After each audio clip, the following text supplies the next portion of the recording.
tell you, it's the beef and the beef and broccoli. It's never as good as the chicken. Hi. Hello. Woo. Well, 'twas the night before Quizmas, when all through the house, not a creature was Googling, not even a mouse, not even you, Alan. Ho, ho, ho! Hello, HQties. It's Christmas Eve. It's Quizmas Eve here at HQ. I passed through the 7 levels of the candy cane forest, through the sea of swirly twirly gumdrops, and then I walked through the Lincoln Tunnel just to be with you here tonight. And I'm so delighted to be celebrating Christmas Eve with you on this silent night, this holy night. That is some good lo mein. It might not be so silent though if you win, right? Could be some celebrations, loud celebrations. We've decked the halls, we've stacked the deck.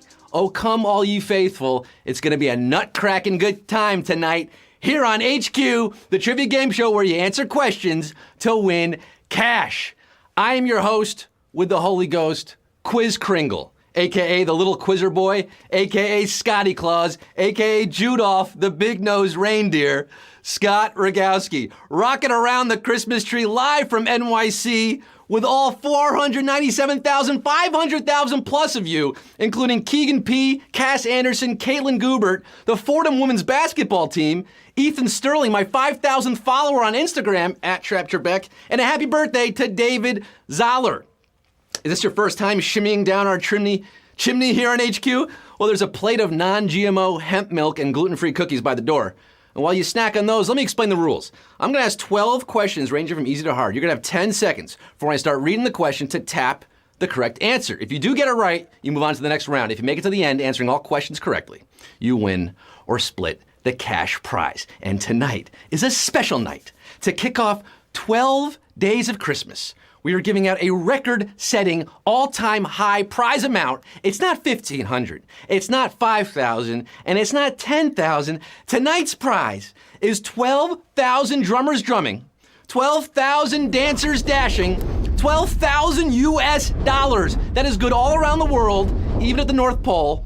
For 12 large, you could buy a brand new 2018 Sleigh hybrid, 58 miles per gallon on the Skyway, fully loaded, power windows, lock, steering, fog lights, GPS, Sirius XM.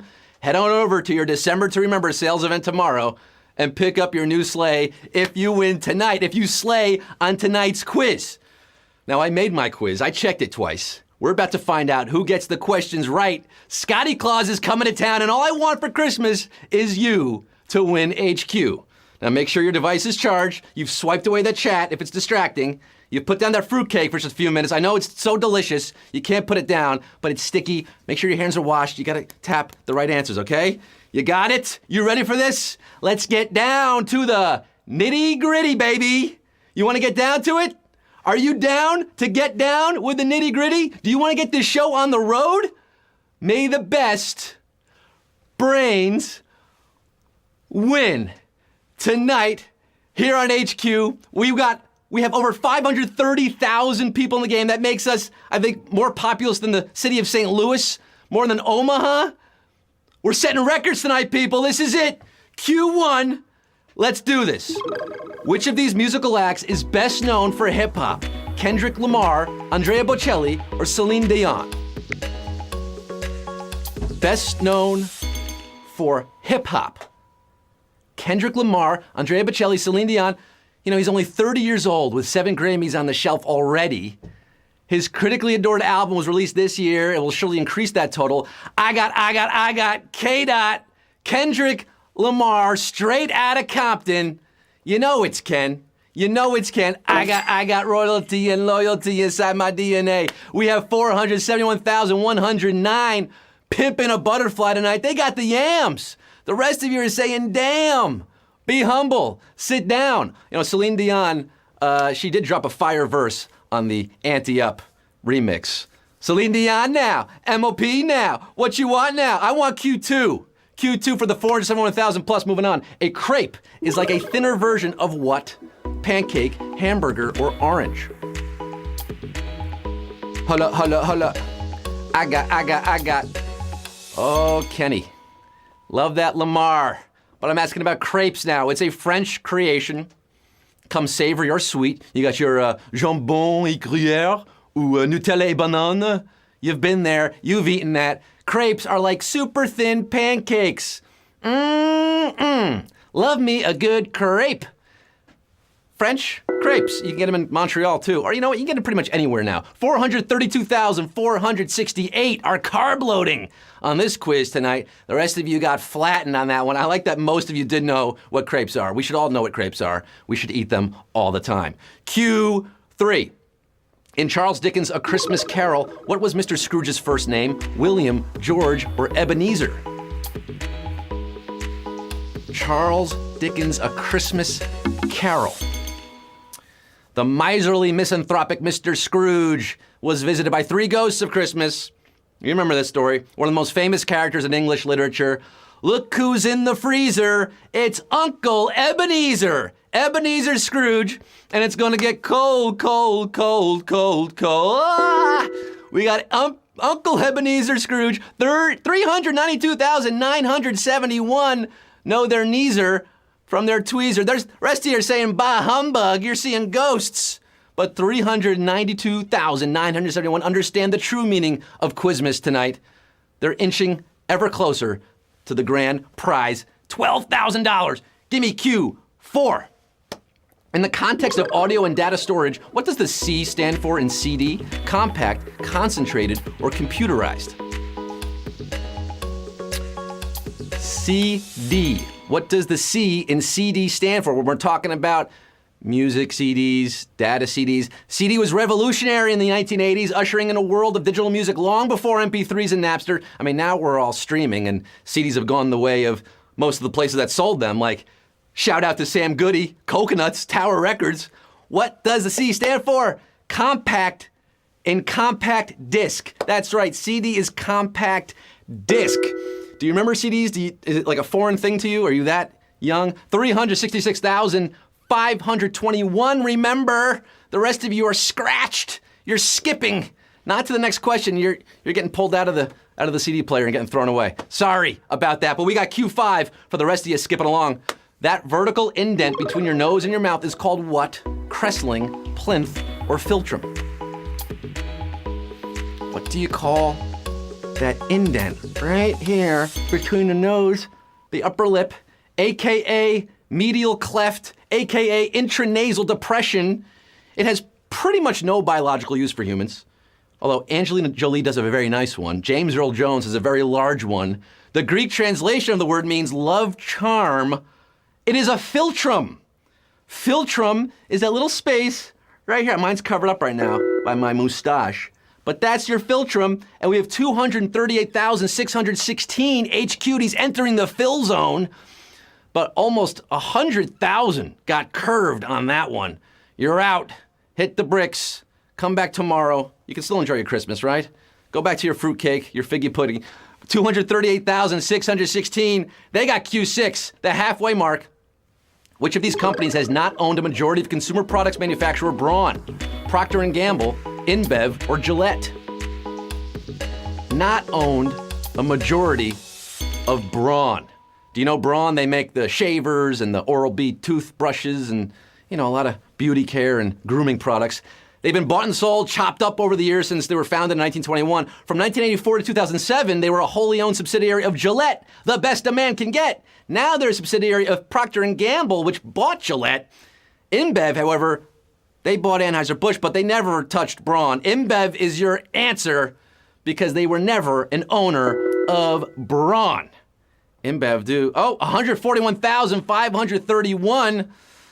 Well, you knew it. You're feeling brawny and brainy. The rest of you got shaved off the quiz tonight here at Q6, but 141,531 are left as we head past the halfway mark to Q7. The logo of which major fashion label features a mythological villain? Giorgio Armani, Versace, or Hermes? Giorgio, Versace, or Hermes? Do you know this one? Do you own any of this? If you win tonight's quiz, you could probably buy a lot of this brand because it's expensive. The villain in question is a woman with snakes coming out her head. Snakes on a brain. Her name? Medusa, the fashion label using her in its logo? Versace, Versace, Versace, Versace, Versace, Versace. Yes, Versace, Versace, not Gucci Gang, Gucci Gang, Gucci Gang. 69,092 are feeling Migos, feeling like Perseus, straight slaying tonight. The rest of you on that one turning to stone, but 69,092 got it right. We are moving on here to Q8 on this evening. Which of these shows includes an element of time travel? Repeat offender, The Child in Time, or Life on Mars? Repeat offender, The Child in Time, Life on Mars. Well, it was airing on the BBC from 2006 to 2007 when British detective gets hit by a car. Does he go into a coma or does he go back in time? That's the premise of this show. Take a look at the lawman beating up the wrong guy. Oh man, wonder if he'll ever know. He's in the best-selling show. Is there life on Mars? There is life on Mars. If you got this one right, 26,798 of you did. Yes, it was named after the David Bowie song. We did lose 37,000 plus of you on that one, but 26,798. The Spiders from Mars and Ziggy Stardust going straight for the stars here tonight on Q9. Which of these American cities is closest in latitude to Bermuda? Savannah, Georgia, Miami, Florida, or New Orleans, Louisiana? Which of these American cities is closest in latitude to Bermuda? Bermuda, Bahama, come on, pretty mama. Bermuda is 32 degrees north of the equator, and if you extend that latitudinal line west, or I guess west, whichever way west is, I don't know, you're gonna hit the Georgia coast, right around America's most haunted city, Savannah, Georgia. I do declare the answer is Savannah, and 13,311 have Georgia on their mind and money on their mind. The rest of you changing your latitude from happy to sad because you got out here. But 13,311 got Q10 coming their way. Who of these was not a key figure in the Iran-Contra affair? John Poindexter, James Baker, or Manuchar Ghorbanifar? The Iran-Contra affair. This might be way before your time, but if your dad or mom are playing tonight, grandma, grandpa are playing, they're gonna help you with this one.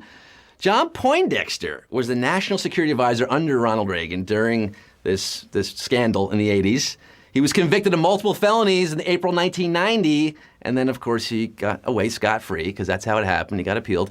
But he was involved with the transfer of weapons to Iran. Ghorbanifar was the arms dealer. He was also involved. However, James Baker was in Reagan's administration as chief of staff, but he resigned in 1985 to become the Treasury Secretary. He was not involved, not implicated in the Iran-Contra affair. James Baker is your answer. And ooh, we got a brutal question there, 4,469. Got it right, but we lost almost 10,000 HQs there at Q10. Ouchie wowie. 4,469 remain. 2 questions remain here. It's a lot of players left. Could have some splitsies, but these last couple questions could be savage. Q11, which of these chemicals is not used in dry cleaning? Perchloric acid, liquid silicone, or glycol ethers? You ever wonder what goes into dry cleaning? You did, didn't you? Well, now you're gonna find out. It's not quite so dry. It's not cut and dry either. They actually soaked the clothes in a solvent, made different chemicals. Maybe you heard about a perc chemical that was banned in California in 2007 after being identified as a carcinogen. Well, the ban doesn't start until 23, and the perc in question is perchloroethylene, not perchloric acid. Very different. Perchloric acid is highly corrosive and not used.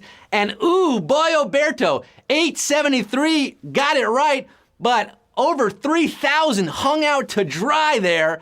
On Q11, the penultimate question, ooh, it got frosty there for a lot of you.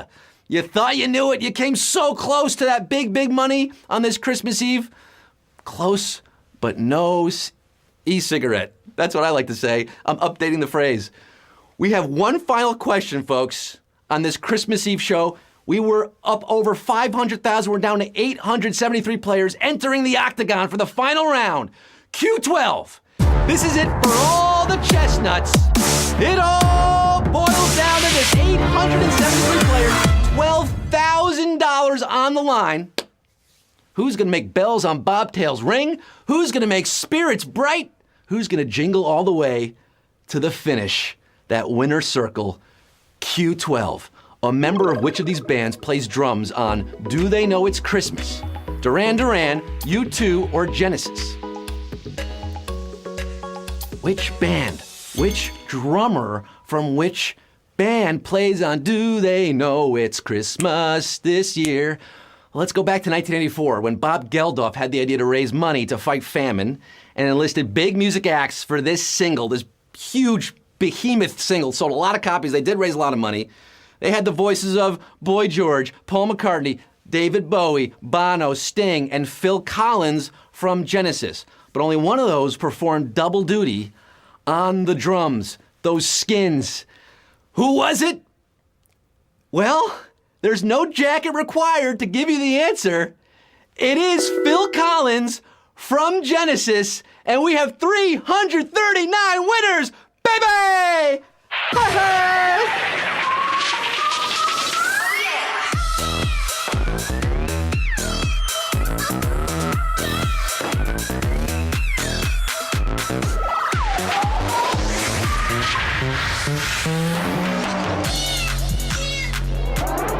Joy to the world and joy to the 339 winners tonight on this Big Money Sunday Christmas Eve show. You're all taking home $35.40 frankincense here on your Sunday night. You can spike a few nogs with that money. Congratulations, guys, all 339 of you. A little Christmas cheer coming your way, a little Christmas bonus. Well, if that wasn't the most wonderful quiz of the year, I don't know what is. Well, we might have a couple more tomorrow because that's right. We are back tomorrow with more Christmas Day quizzes for you here at HQ. 3 p.m. Eastern Time. I'm delivering more Quizmas gifts. And just for you, we're also back to our usual 9 p.m. Eastern Time, 6 p.m. Pacific quiz as well. That's right. 2 quizzes on your Christmas Day, 3 p.m. Eastern and 9 p.m. Eastern. You got that? Did you have fun? Are you so stuffed from dinner that you don't even care? Well, come back tomorrow, maybe do some exercise in the morning, open your gifts, enjoy your Christmas Day, and I'll be seeing you tomorrow, guys. Until then, this is Scott signing off saying, I just like to smile. Smiling's my favorite. Merry Christmas to all, and to all a good night. Back to my Chinese food now.